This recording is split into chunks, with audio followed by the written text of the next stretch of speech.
So, last time we were working on integration by substitution, and I showed you three different ways to conduct the substitution. The third one is not my favorite one, it's not the most common one. So for the next couple of examples, I'm going to cover the first two ways to do the substitution. So number one, okay. So one pattern that you want to recognize when it comes to integration by substitution is that you want to set u in a way the most complicated part of the integrand, but it's usually not necessarily the most complicated, which is what the textbook usually says. So you want to see the following pattern. The following pattern is, well, that whatever is in the exponent or inside of the parentheses or inside of a radical or as a denominator of some rational expression, it's typically 1 degree higher than what it's multiplying with the dx. Or it's actually the derivative, and well, in this case, a higher degree, it's because, well, when we take the derivative of x cubed, that should take us to 1 degree less, which is x squared, all right? Or in another situation in which we have the integral of cosine x times e to the sine x, well, in this situation, it's not 1 degree less, it's actually the derivative of sine, which is cosine dx. Well, that comprises the u du part of the problem, and that's a good candidate for integration by substitution, all right? So, well, let's work it with x's for now. So, u equals to, what's this? X cubed du equals to 3x squared dx. And well, the method one, the first method, is to solve for x dx in this case. Now, this is something that I would do. This factor that will eventually represent the du part of the integrand, I'd rather rewrite the whole integral in the following form. That's e to the x squared, or cube rather, times x squared dx. This way you can see actually the differential part all together, so you don't get confused with having one factor on one side and another factor in the other. Alright, so this is what I'm going to do. I'm going to solve for x squared dx, and x squared dx is going to be equal to 1/3 du. So this is what we're going to do. We will replace the integral of e instead of x cubed. That's the quantity we set for u. I'm going to highlight it. This is our u, all right? Okay. E to the u, and I'm going to highlight this with a different color, maybe this whole thing becomes our du all together. In this case, the quantity 1/3. Oh, come on. 1/3 du. Well, let's just take the 1/3 out of the integral.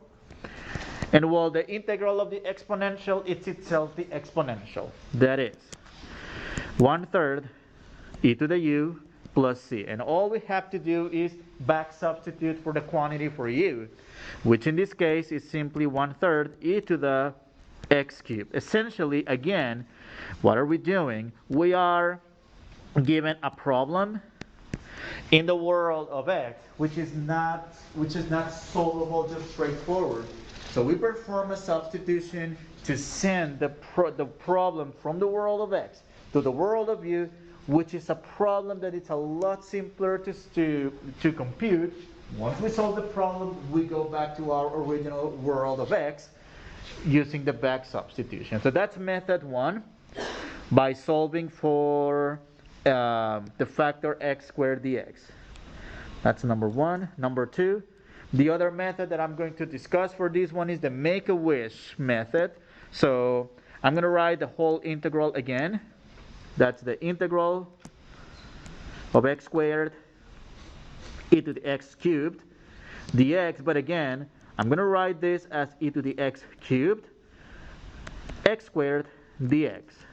All right, so We're going to use the same setting, the same u and du. However, it's going to look a little different. I'm not going to do the third line. I'm just going to do u equals to x cubed, du equals 3x squared dx. All right, so here is where the Make-A-Wish method works the following way.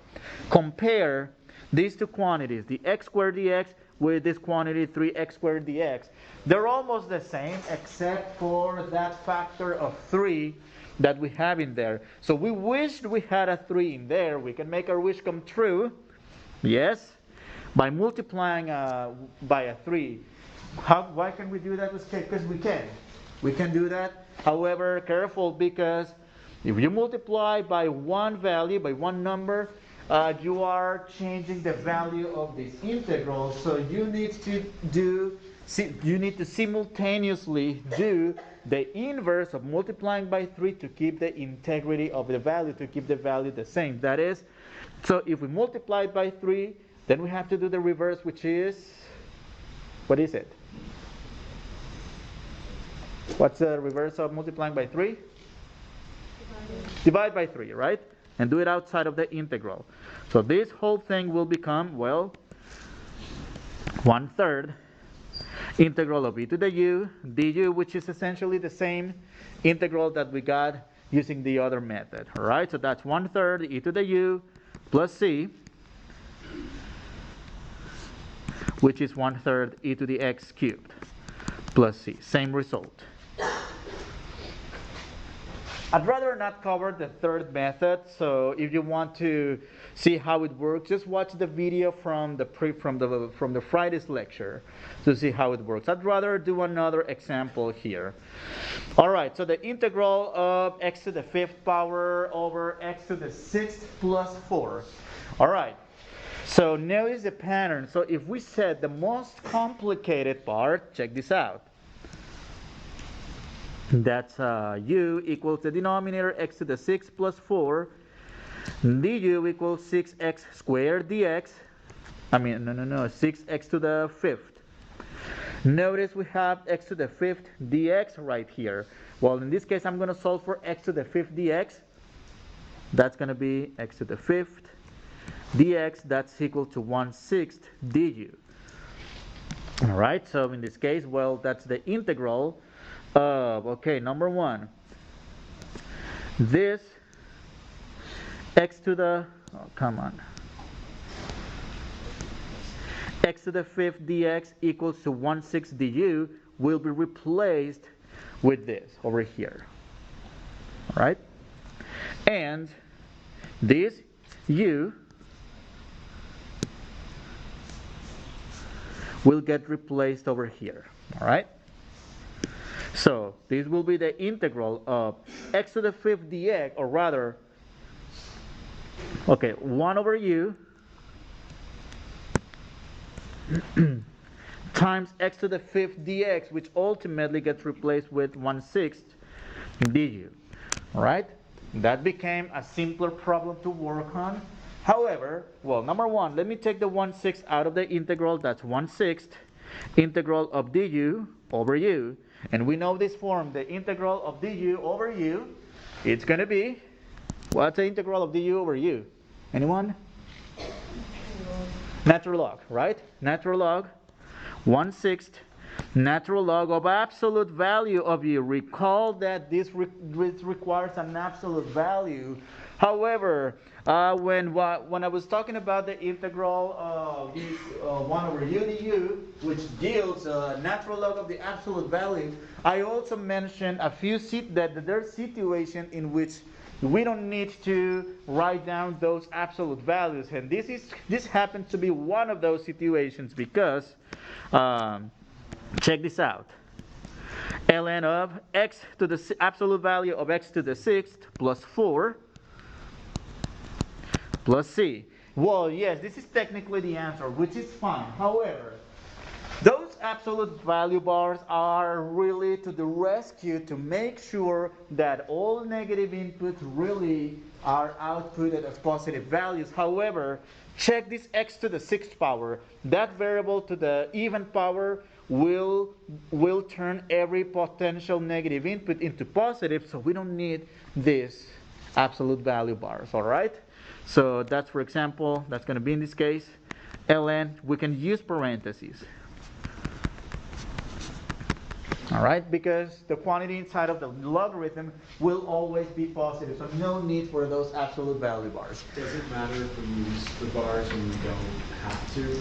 It doesn't matter, it doesn't hurt, but they're not needed. However, they're needed if you end up with something like x to the fifth power, x to the third, x to the seventh, some quantity that can potentially give you a negative result. All right? Yes. So only based off the exponent of the x? Which one? It's only based off the exponent of the x? Exactly. Yeah. So if it's an even one, whether negative or positive, it's always. However, we need to be careful, because what if our result were negative? Yes, despite the even power. Yes. What if it's 0 squared? Well, that's going to give us a -4. What if it's 0 to the 6th, not squared? 0 to the 6th. Well, that's going to give us -4. 1 to the 6th power. Well, that's 1 minus 4. That's a -3. 2 to the 6th power. Well, big number minus 4. That's fine. So we still need the absolute value bar. So do we need to check the form of the quantity inside of the absolute value bar? So in this case, since it's a plus, it's always positive. That's fine. All right, let me do the other method. That's the integral x to the fifth over x to the sixth plus 4 dx. You know what? Let me change the powers over here to what was that? A 5 and a 4. So you can see the difference between one requiring absolute value bars and the other one not. All right. So in this case, I'm going to set u equals x to the fifth plus 4, and du equals 5x to the fourth dx. Well, so we're gonna do the make-a-wish method this time.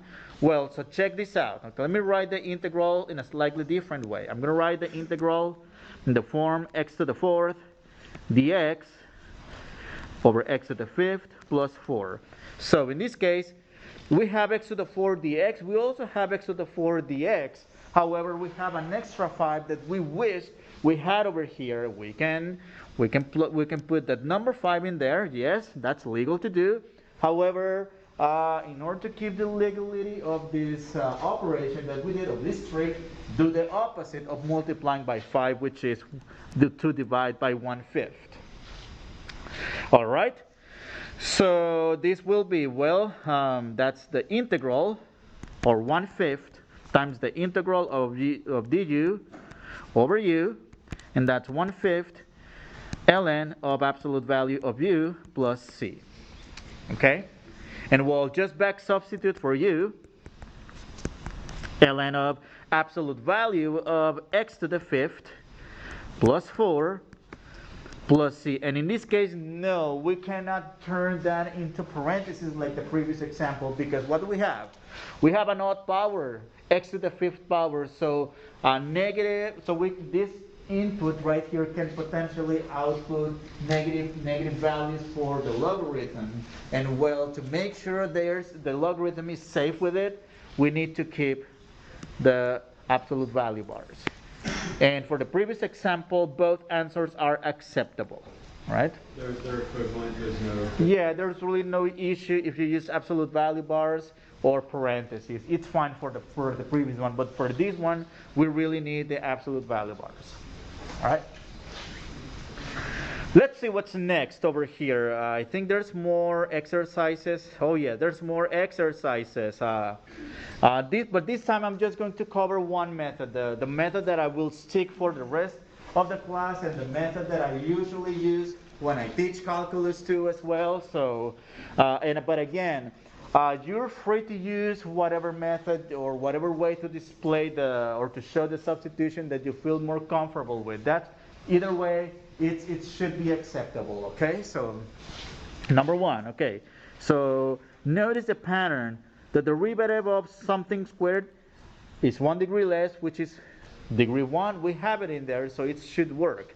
So this substitution worked, because there's another substitution that I will cover for which we don't have this pattern and we'll have to do something else, all right? You'll see. So u equals to 1 minus 4x squared du, the differential, well, the derivative of 1 is 0, and the derivative of negative 4x squared is negative 8x dx. All right, I'm going to solve for x dx, and that's a negative 1 over 8 du. So that's going to be the integral of x dx, which for us is negative 1/8 du, divided by the square root of this whole quantity, 1 minus 4x squared, which we set it to be u. All right? Now, there's a couple of things that we have to do to go about this integral. So number one, I'm going to take this 1/8 outside, or negative 1/8. Integral of du, well, in this case, we cannot integrate the radical while it's in the denominator. So number one, what I'm going to do is write this as u to the 1/2, and then move it to the numerator. So with negative exponents, so we can integrate, all right? We cannot integrate while it's in the denominator. There's no such thing as a quotient rule of integrals, all right? And there's no product rule for integral. Well, there's something sort of similar called the integration by parts method, but that's next semester. That's not this semester. Okay, add 1 to the exponent, so that's a negative 1 over 8. That's u to the negative 1/2 plus 1 over negative 1/2 plus 1 plus c, and then that's essentially negative 1 over 8, u to the 1/2 over 1/2 plus c. Well, I'm going to do a couple of things here. Number one, that division by 1/2 is the same as multiplying by its reciprocal, which is multiplication by 2, which is going to be negative 2 over 8. And I'm going to change this rational exponent into a radical. Well, that reduces to negative 1/4, and square root of, instead of u, just back substitute for 1 minus 4x squared. All right, and that's how we integrate 1 more. All right, let's do one example now, one that involves trigonometric functions. So notice this integral might be a little bit confusing, because are we integrating cosine directly? Well, not directly. Or are we integrating the polynomial? Well, you'll see how this is going to work. All right, again, let's recognize a pattern. Here we have x cubed plus 2 and x squared. That is what it looks to be somehow the derivative of x cubed. The derivative of x cubed, yes. Uh-huh. I know that when we look at the table of the integral, we said that 1 over square root of 1 minus x squared would be inverse sine. So how come 1 minus 4x squared would be like 4 inverse sine? That's actually the next page. You'll see. Well, because in this case, we would use, that's a good question, the arc sine rule that you're referring to, which we're gonna do in the next page.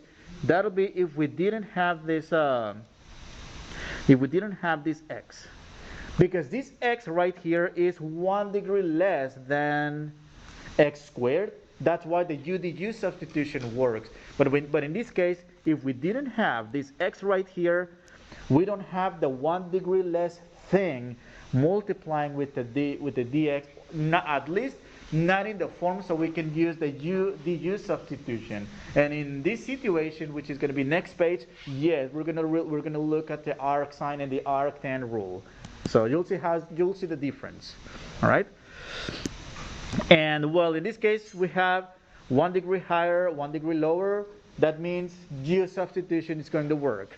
All right. So let's set u equals to x cubed plus 2 du equals 3x squared. Number one, I would like to rewrite this integral. So here is the thing. Most of the times you will be given the integrals using certain presentation. My personal advice is to rewrite the integral. Well, write the most complicated part first. And whatever potentially comprises the du part, put it together so you can easily see the u du thing to compare when you perform the substitution. I mean, later after, after evaluating a lot of integrals, you will see the pattern, you will see how it works, it will just become a second nature, and you will be able to go, oh, from here to the last, to the final answer. However, well, we're still in Calc 1, we're barely learning it, we have to do, it's better to do the whole set of u du. Even in Calc 2, next semester, you would not be expected to do this in a blink of an eye, except for certain integrals that I'm about to discuss. You'll see what I'm talking about. So, I'm missing dx here. So that means x squared dx equals to 1/3 du. So this whole thing becomes 1/3 du, and this is our u. So that's the integral of cosine u and times 1/3 du, and that equals to 1/3 the integral of cosine u du, which equals the integral of cosine is sine. Well, we're done with the calculus, we're done with the integration. Let's just go and do the back substitution for u, which is 1/3 sine x cubed plus 2 plus c.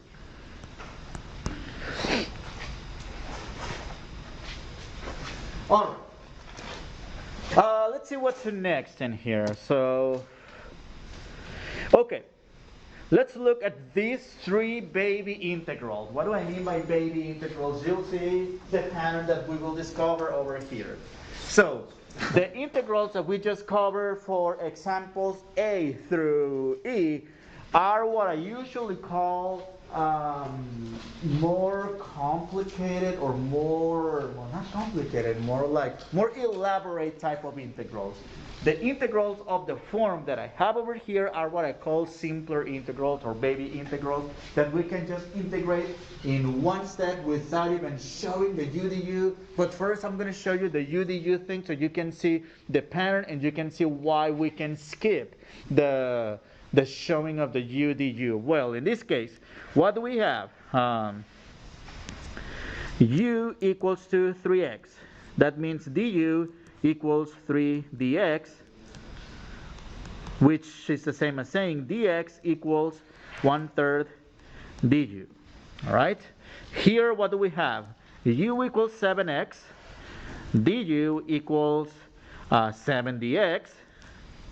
That means dx equals to 1/7 du. And on the other hand, for the last example, we have a u equals to 4x. That means du equals 4 dx, which means that dx equals 1/4 du. If we did the whole u du setup, well, this would be the integral. That means the integral of e to the u times 1/3 du. This would be the integral of e to the u times 1/7 du. This means the integral of cosine u times 1/4 du. And well, you know the rest of the story. Take out the constants first. That is 1/3 integral of e to the u du, which is 1/3 e to the u itself, plus c, which is 1/3 e to the 3x plus c. If we do the same thing on the second integral, that'll be, okay, again, 1/7 the integral of e to the u du, and the integral of e to the u is itself e to the u plus c, where back substitute e to the 7x plus c. And same over here, the integral of cosine is, well, number one, 1/4 times the integral of cosine of u du, and the integral of cosine is sine u plus c. Back substitute for 1/4 sine 4x. Okay, so this is what I want to show you here. Notice what happened. Notice the pattern. And this pattern will only work for simple integrals. What do I mean by simple integrals? Simple integrals that contain a number times x, a number times x, a number times x, and that x is only to the first power. Notice the integrals of this were, well, whatever the integrals were, times 1 over the number that multiplies the x. Did you notice that? It's 1 over 3, 1 over 7, 1 over 4. All right? Okay, so here is a little definition box with what I usually call the shortcut rules. I mean, and that works only when you have like the exponential or any trigonometric function. Notice I called it trig. It can be any trig. So if you integrate e to the ax, trig of ax, all right? The integral is only 1 over a times that integral. That's all it is. And that's a shortcut rule that, in a way, it's going to help us with the fluency of integrating. And that's because these integrals are really simple to do. I mean, just multiply by the reciprocal of the coefficient. Do you see how overwhelming it is kind of to show all this work for something that tiny? So in this situation, we can skip all the u du and just use the shortcut rules, unless you have something more elaborate, like the previous examples from a through e. Well, in that situation, we still need to show the u du. All right? But for something tiny like this, shortcut rules are fine. So now let's integrate this using the shortcut rules. Well, what do we have? E to the negative 7, that's simply negative 1/7 e to the negative 7x plus c. All right, just multiply by 1 over the number that multiplies the x. That's it. Evaluate the integral of e to the 6/5 x. Well, that's simply 1 over the number that multiplies, okay, in this case, 6/5 would be its reciprocal, which is 5 over 6 e to the 6 over 5 x plus c. That's it, without even showing the u du. It's valid for an integral like this. Trust me, it's valid. And in fact, you might want to be familiar with this when we get to Calculus 2, because in Calculus 2, we're going to evaluate integrals that will give rise to 4 or 5 integrals. Those problems will take 2 or 3 pages to solve. Trust me. And well, you might want to save some work by just observing these little patterns right here, these little freebies that we have available for us. Well, the integral of cosecant cotangent, well, that's a negative cosecant 3x plus c times 1/3. That's it. All right? No need to show the u du for these baby ones. All right. What's next? Oh, no, I don't have notes for this. So, do you see the difference? Do you see how useful is this in this case, rather than instead of treating these baby integrals as integrals that are more elaborate? Again, we can use these sort of shortcut rules. Okay, the next. Oh, it's not here. It should be. Oh, come on. Part 2. Integrals involving inverse trigonometric functions. And here where you will see the difference that we were talking a few minutes ago. Well, we know that the derivative of arcsine is 1 over this weird radical right here, and we know that the derivative of arctangent is 1 over a squared plus u squared. Well, something a little different, but when it comes to integrating this, it works a little different. So we will still perform some sort of a u substitution for these ones. So let's look at one example right here. So in this case, well, if we had an x in here, okay, let me do it the wrong way first. So let me set u the whole thing, 16 minus 9x squared, and du equals negative 18 x dx. Well, so in this case, notice I have a 2x. I can take the 2 outside of the integral, dx over 16 minus 9x squared.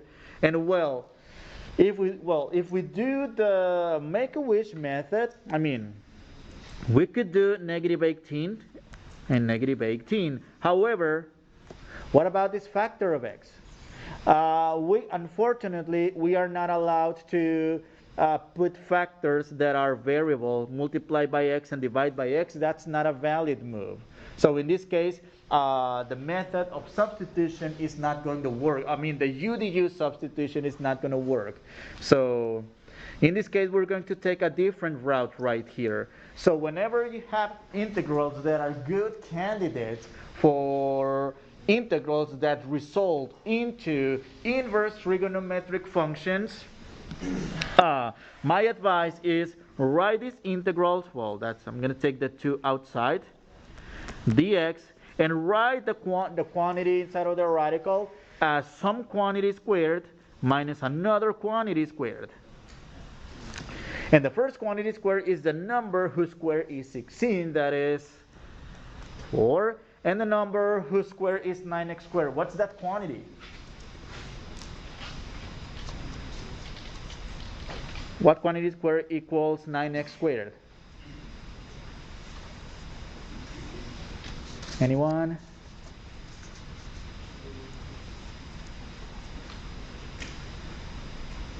3x, right? 3x. Well, in this case, from here we are going to identify 2 parts. Number 1, an a equals to 4, and a u equals to 3x. And we're going to use the u du substitution on this u equals to 3x.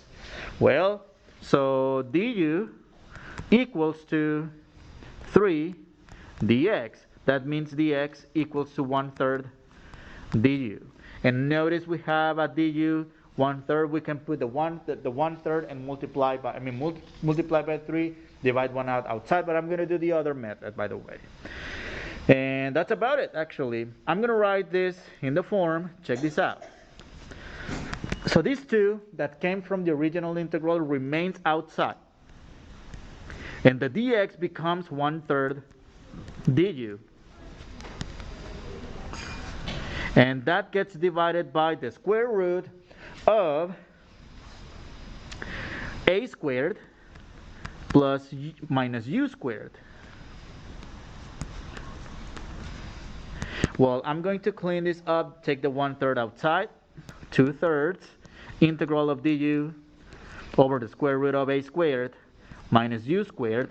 All right, now what's the integral of du of the square root of a squared minus u squared? Do you recognize this form from any of the formulas from the box? And if so, what is it? It's the arc sign, right? So for now, write it in terms of u and a, and then back substitute for both. So 2/3 arc sign for now is u over a plus c. And in this case, now we need to back substitute not just for u, but also for the quantity a. All right? So that's what happens with this kind of integrals. So they're starting to get a little bit more advanced, right? Did you notice that? You notice that pattern? 3x over a, which is 4 plus c. All right? Let's look at another example. For the next example, what do we have? The integral of 6 over 25 plus 49x squared. Well, if, okay, you know what? Let me try the third method that I did skip in the beginning, in the examples at the beginning. So let's set u equals to 25 plus 49 x squared, and du equals 49 times 2, is that a 98? 98x dx, and I'm going to solve for dx. dx equals to du over 98x.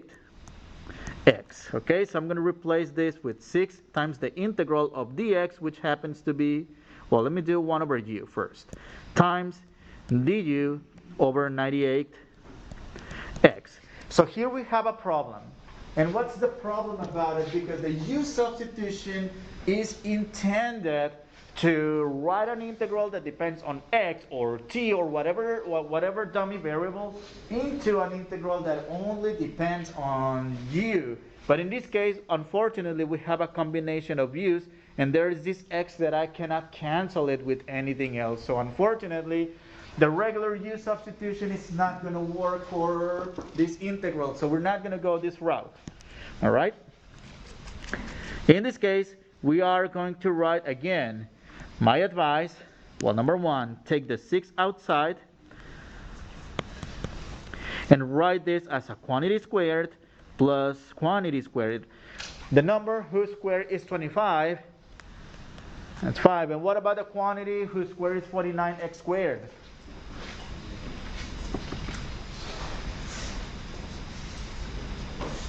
Huh? 7x. That means in this case we need to identify 2 things. Number 1, not just a u, but an a, which equals to 5, and a u, which equals to 7x. du will be then 7 dx, which means dx equals to 1/7 du. So that's equal to 6 times the integral of dx, which is 1/7 du, and divided by a squared plus u squared. Well, so that's a 6 over 7 integral of du over a squared plus u squared. And at this point, we should recognize the form that we have over here. And when comparing with anything from the definition box, it looks like the arctangent rule. But careful, because the arctangent rule has a 1 over a as opposed to the arcsine and the arcsecant. Well, I don't have it here. Well, there was a little typo here, but anyway. So that's a 6 over 7 arctan.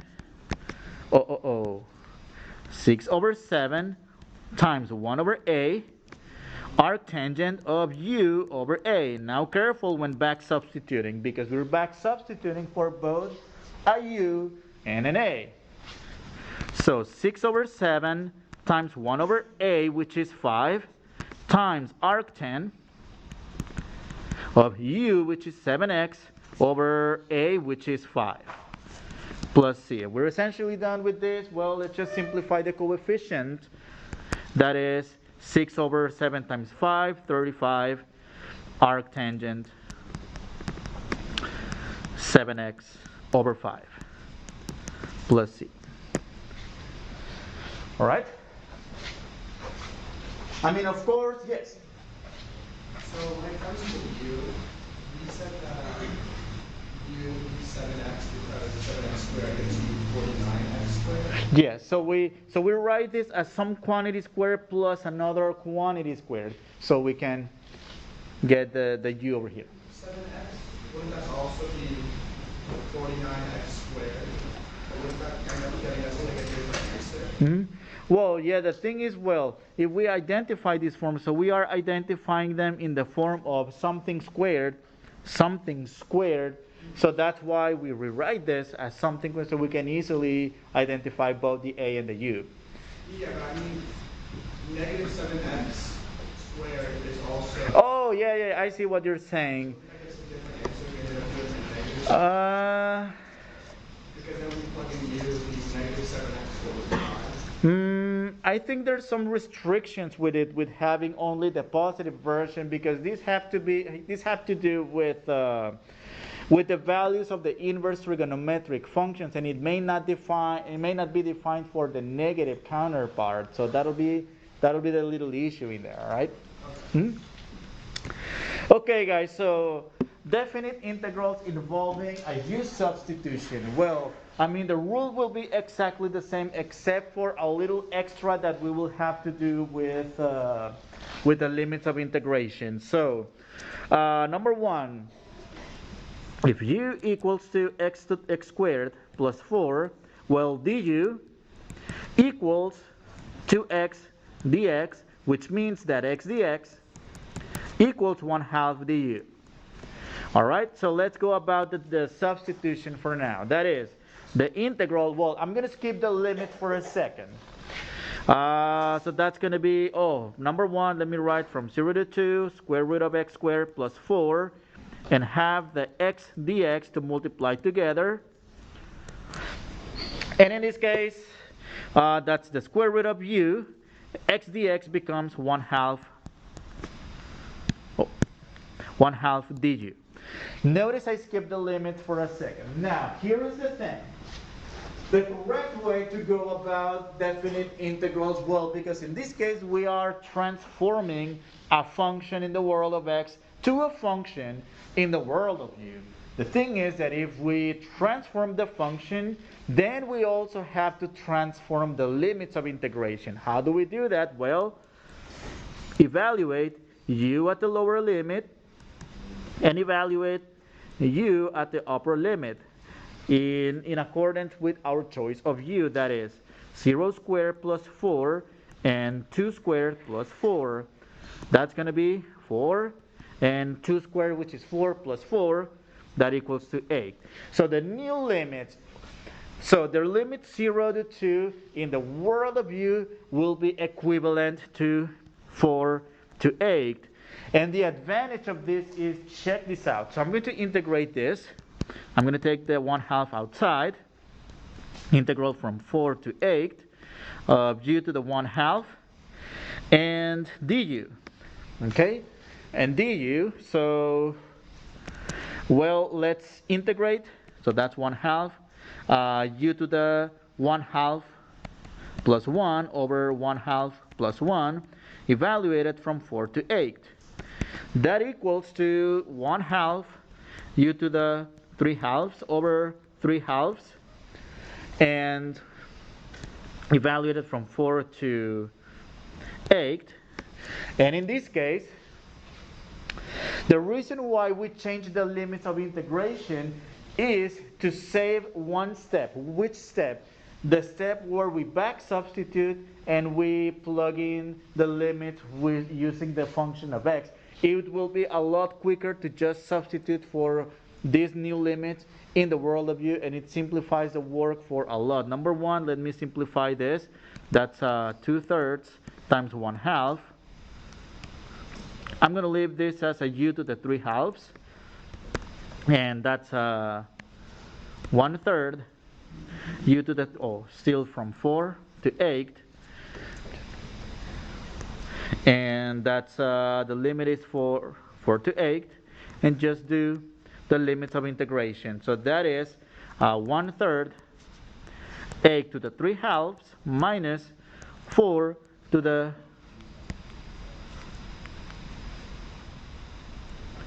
3/2.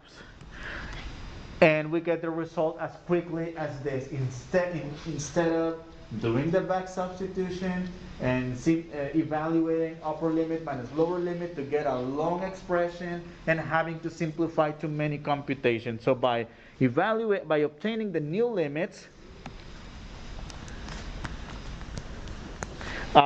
we shorten our calculations by a lot. And in this case, let's leave it like this. Maybe we can simplify this a little bit. Maybe not. Maybe just leave it like this. All right.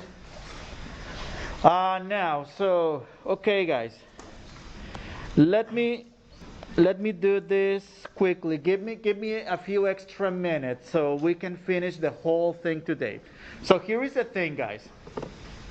So we have this integral for which, in this case, whatever is inside of the parentheses, the radical or the exponent, is not 1 degree higher than what we have multiplying with the dx. And because that's the first power, the derivative, we said u equals to x plus 1, which we will set anyway, du, notice how this is dx, okay? But we don't have that factor of x in this case. So I like to call this the 3 ingredient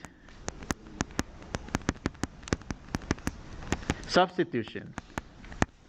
All right, 3 ingredient substitution. And that's because we're going to do number 1. The number 1 ingredient is u equal to x plus 1. Number 2 ingredient is going to be the du part. And the number 3 ingredient will be, in this case, solve for x on this quantity.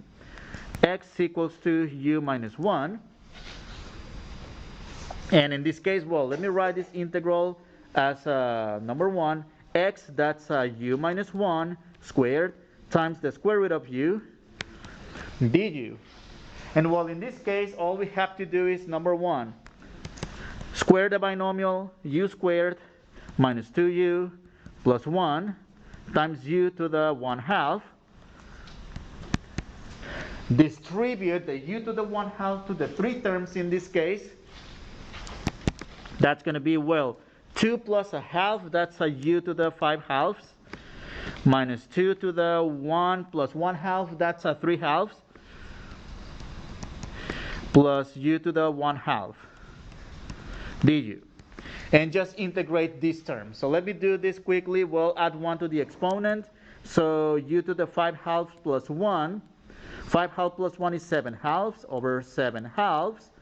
Minus 2 times u to the 3/2 plus 1, that's 5/2 over 5/2.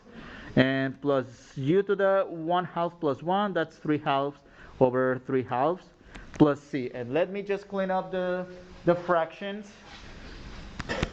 That's going to be 2/7. Just give me one more minute or 2 more minutes. U to the 7/2 minus 4/5 u to the 5/2 plus 2/3 u to the 3/2 plus c. And from here, simply back substitute for u, where u is the quantity x plus 1. That is 2/7 x plus 1 to the 7/2 minus 4/5 x plus 1 to the 5/2 plus 2/5 x plus 1, not minus, 3/2 plus c. All right.